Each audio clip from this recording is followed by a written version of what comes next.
There are some things that you need to know before you start competing in MMA, or if you have already started competing in MMA. If you want to know what these things are, stay tuned and watch this short video. If you want to master MMA fundamentals, check out my instructional called MMA Essential Lessons. In it you can learn about clinch takedowns, boxing, grappling, Muay Thai, ground and pound, Thai and puppet master clinch, escapes from inferior positions, and shooting takedowns.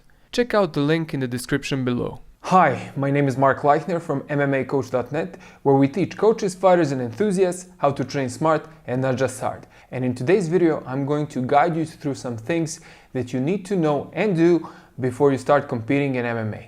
Now, this is not going to be a usual explainer or instructional video that I do. And of course, I will continue to do these as well.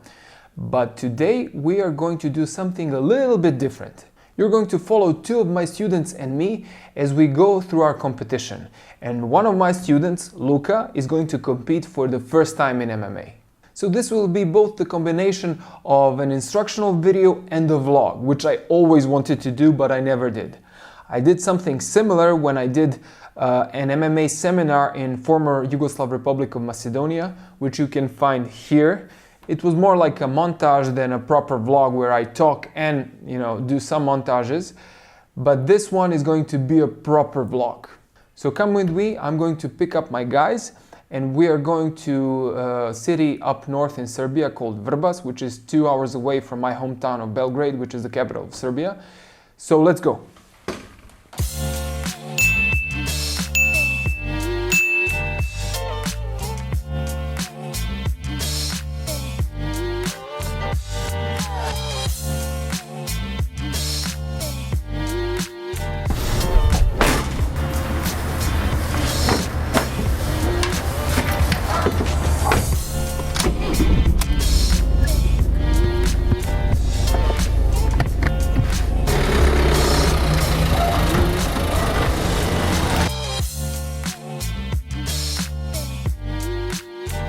And here is Marco, our second competitor. Okay, so this is my fifth amateur fight. My name is Marko Davidko. I am 24 years old. I'm fighting in 185-pound weight class. Or 84 kilos in Europe. We're about to leave for Vrbas, and I'll just tell you what you will be getting in this video, what I will be teaching you in this video. First, we'll talk about weight cutting, what you should do to weight cut properly for amateur MMA, and I'm talking about the competition format where you have weighings around 2 hours before competition time. I'm not talking about the professional format where you have 24 hours of where you have weighing 24 hours before the fight. That's different. And we will also talk about what would be a good pre-contest meal. We will be discussing also the importance of a good warm-up, why you need to warm up properly. Then we will discuss pre-fight jitters and how to deal with that. And also we will discuss how to set the right expectations before your competition. Now, let's go.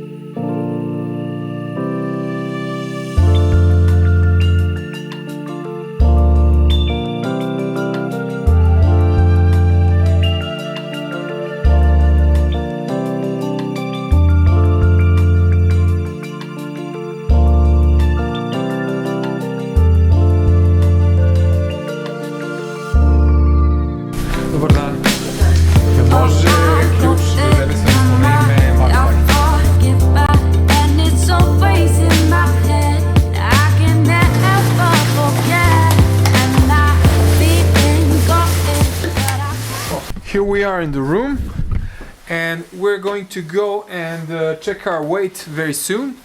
But before we do that, I wanted to tell you that to continue on with the weight cutting instruction. When it comes to weight cutting for grappling competition, judo competition or amateur MMA competitions where you have the weighing 2 hours before the competition, this is the best thing to do.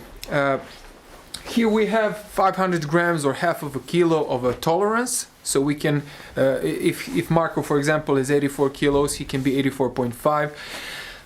And it is important for you to know that when you cut weight, you have to know several things. You have to know how much you lose during the night. You have to know how much you lose during the night when you are starved. For example, when you don't have dinner.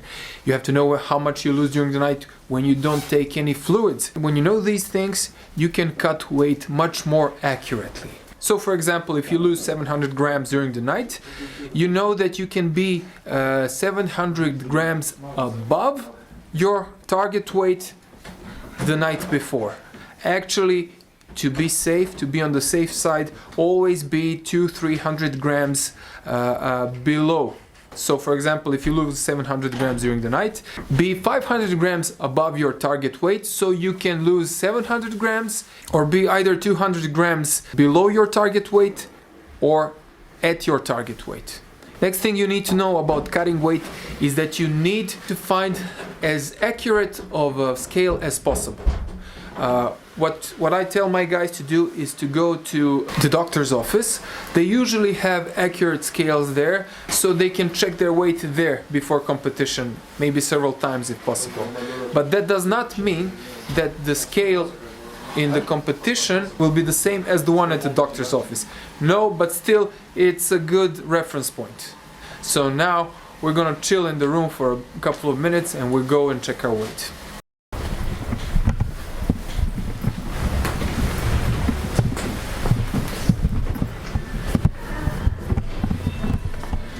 Crvena sala.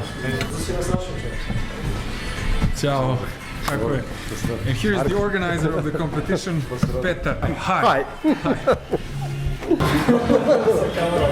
I'll see you tomorrow, right? See you tomorrow, man. No, I'll see you. Actually, I'll see you tonight. We have to weigh. We have to check our weight. Okay. Can you bring us the weigh-in, the scale? Yes, I bring the scale and... So here we are in the hall. The ring is being fixed as we speak, and everything will be ready for tomorrow. So there will be a ring for adults, and there will be a mat for cadets and juniors. We're here to check our weight. Go ahead.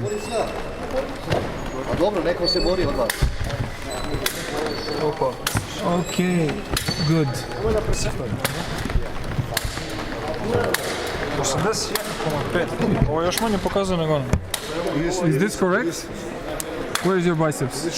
Show it to me again. Yes. We have just checked our weight and everything is fine. Marco is way below his target weight. Luca is somewhere around his target weight. So we're going to eat and drink. We're going to have some dinner, and Luca has to be careful not to eat too much and drink too much, or else he will miss his target weight. But I think he will be fine. We will calculate how much he can drink and eat. This is done by him knowing how much he loses during the night. He loses something around around 500 to 700 grams, something like that, 500. So we will take this into account when we eat and drink.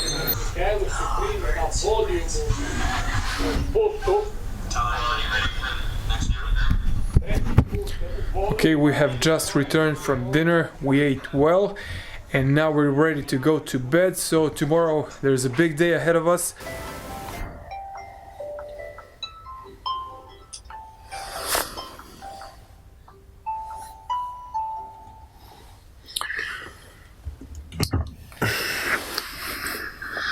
It's 7 a.m. in the morning, and we're about to go to our weighings. Okay, guys, rise and shine. Wake up. Come on, wake up.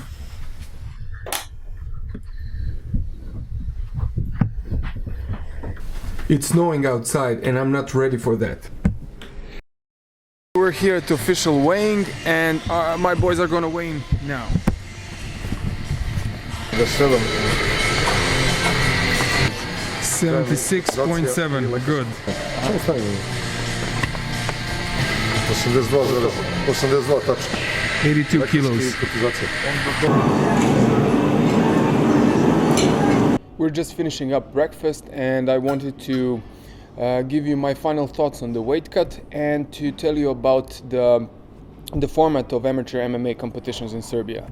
So we did cut more weight than we planned. Luka told me that he loses about 500 grams during the night. This was not the case today. He lost about a kilo. So this is something you have to check multiple times so you can know how many kilograms or grams you lose per night. He only started, this is his first competition, so he doesn't know exactly. He lost 500 grams during the night a few days ago, so this is what we went by with. But now he lost a kilo, which is okay, but we cut more weight than we should have. Which could be a problem if you cut a lot of weight, but he doesn't cut a lot of weight, so he feels well rested. Now, regarding the format of MMA competitions, amateur MMA competitions in Serbia, I think they did a really good job there, since they have 3 classes. They have a C class, a B class, and an A class competition. C class is for guys that have never competed before.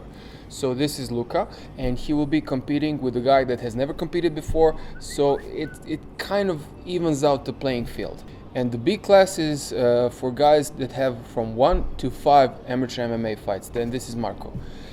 And A class is for guys that have 5 MMA fights upwards. 5 amateur MMA fights. Now we finished breakfast, we're gonna chill a little bit, and then we go to the hall to warm up and compete. Okay, we're in the hall now, waiting for the competition to begin. We will start warming up very soon and taping our hands. And I forgot to tell you about the pre-contest meal. Now, when doing this kind of competitions, you usually have between 1.5 hours to 2 hours between the scaling, between when you weigh in and when your match begins. And actually you even have less, because you need to warm up before the fight. So you have about hour and a half.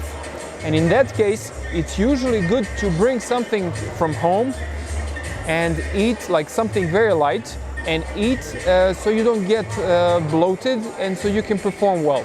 That can be an oatmeal, maybe some rice with egg whites or something like that. But this time we have plenty of time for digestion. So we all had eggs and bacon. It seems like a very hard meal to digest, but it's not if you have plenty of time. But in general, you want to have a very light meal before competition. And I might do a separate video on this in the future.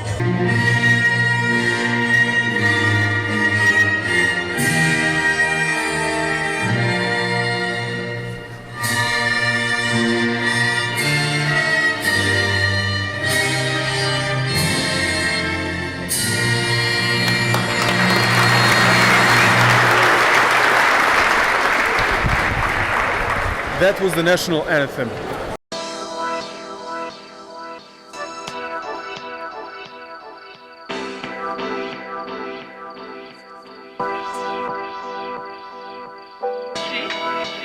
I'm gonna say it. I ain't sing it. To me.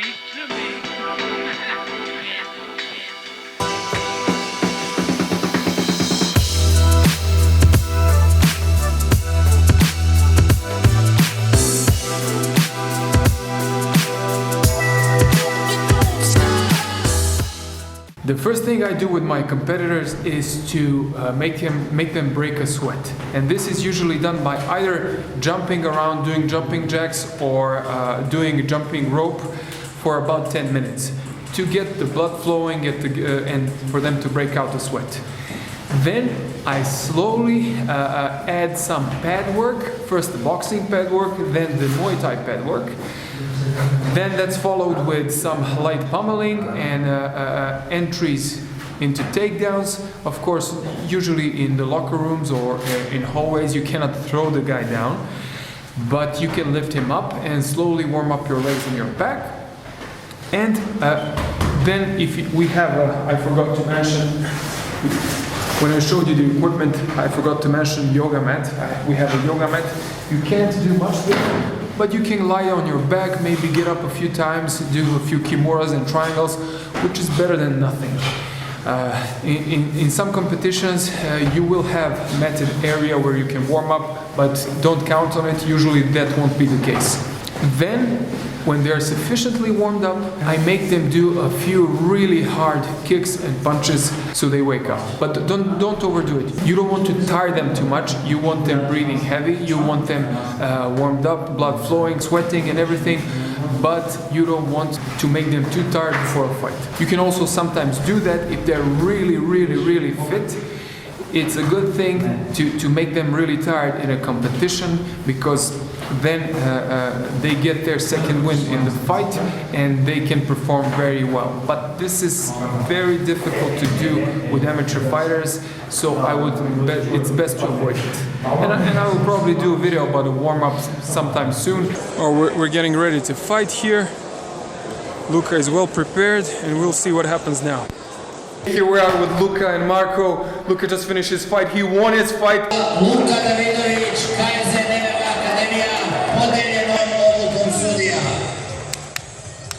We were a bit worried after the first round, which he lost on points.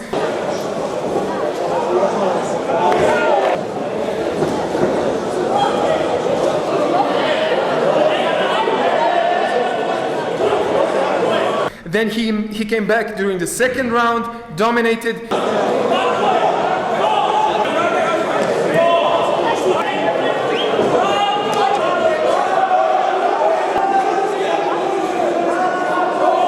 And we presume that there will be the third round, which only happens if it's a tie. And it was a tie. Then he dominated the third round and won.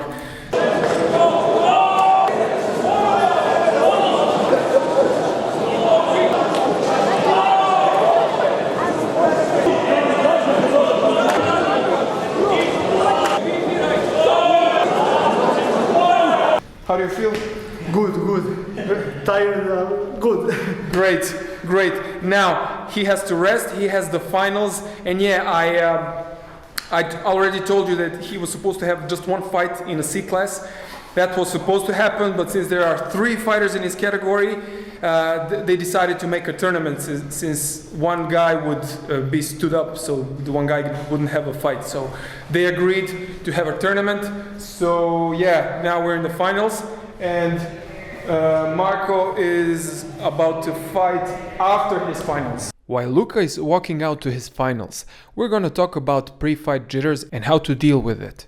Now, I'm going to tell you something that's very cliche, but it's cliche because it's true, and that is that the other guy is feeling it too. That's right, what you feel before the fight, nervousness, jitters, fear, is exactly what the other guy is feeling. So don't freak out because of this. This is a normal reaction of your brain, which is priming your body for survival because you're putting it in a potentially dangerous situation. There are many things you can do to reduce the jitters, and I have written a book about the mental game, which you can find in the description. But the 2 most important things are to be aware that this is quite normal and that the other guy is feeling it too. And the second one is to have as much competitions as possible to desensitize yourself to stress. And this is best achieved with grappling sports, where nobody will hit you in the head, where the chance of injury is less, so I suggest that you get as much grappling fights as possible under your belt. Judging by the look of him, Luka's opponent is supposed to be very good in leg kicks, judging by how he warms up. So I instructed Luka to do his usual boxing techniques, but to be aware of high kicks and leg kicks in general. So he might have to take this one to the ground. Lucas has just lost his fight, and something happened that I've never seen before. He got caught. It wasn't even a guillotine, it was double overhooks, and his opponent jammed his face with his hand, and Luka couldn't breathe. And I've never seen anything like this before, so he had to tap out. So he lost the fight. So it was not a guillotine, it was nothing. Still, he lost. We're moving on, and it's gonna be better next time for sure. Marco's fight is next, and yeah, that's our last fight for today.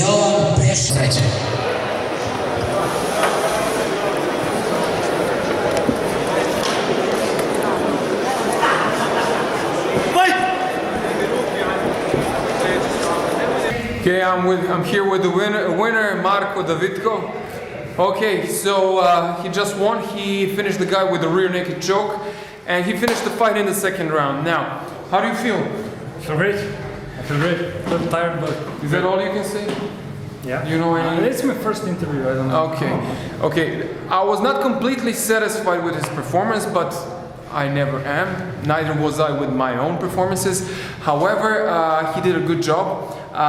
The opponent, you told me something. You didn't want to hit him on the ground too much, Yeah, right? well, because there's no need to hurt the opponent unnecessarily if I'm in a dominant position and I can finish the fight, and the ref should have finished the fight in the first round. I had clean punches, but I don't know, he didn't know how to defend them. I guess I was like, okay, then I'll just choke you. I don't have to hurt you if you don't have there's to. no need, yeah. And he did that because the opponent, in these amateur competitions, sometimes people come to compete that don't necessarily know how to fight on all MMA fronts. So he felt that his guy couldn't defend the ground strikes, wasn't too good on the ground. So he finished the fight on the ground with a submission. What I noticed that his opponent wasn't too good in the stand-up either. He was very strong in the clinch, but he had some kind of a weird traditional style. But those sorts of things happen. Sometimes you get a really good opponent. He got a really good opponent in the nationals. This one was tough, but he was lacking in technique. Still, it's a good win. Overall, I'm satisfied. So now we go and pick up our medals. Now we go and drink. Yes.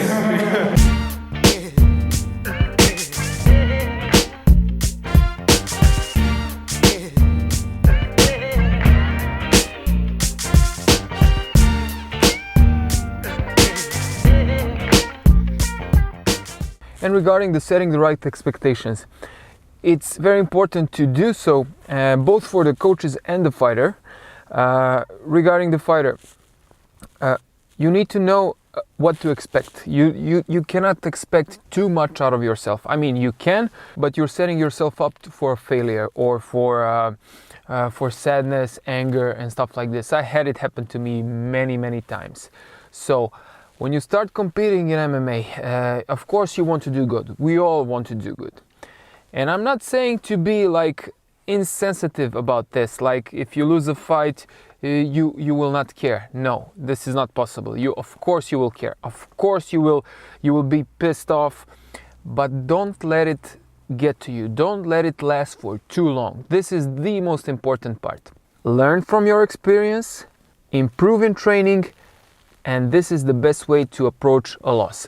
For example, Luka just lost in the silliest way possible. I've never seen anyone lose a fight because his mouth was covered by a hand. Yet it happens. He felt claustrophobic. He's still a beginner. 1 year of training, that's still a beginner in my mind. And it happens. Should he be mad at himself? Of course not. These things happen and we will address them in training. Regarding the coach's expectations, I expected him to win. I expected him to do really well, which he did in the first fight. He did. In the second fight, he also did well, but this happened. Was I pissed? Was I not happy about his performance? Of course I was, but not to the extent that I'm going to hold a grudge against him or whatever. No, he's a beginner. He made a mistake. I've made mistakes. You made mistakes. Everybody makes mistakes, and that's quite normal.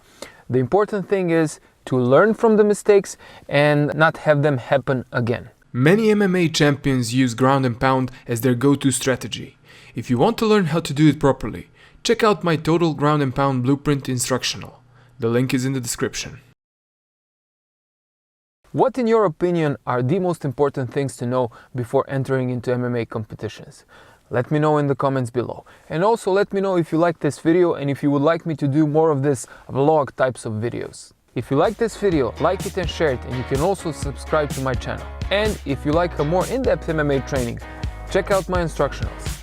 My name is Mark Leichner from MMAcoach.net, and I will see you again very soon.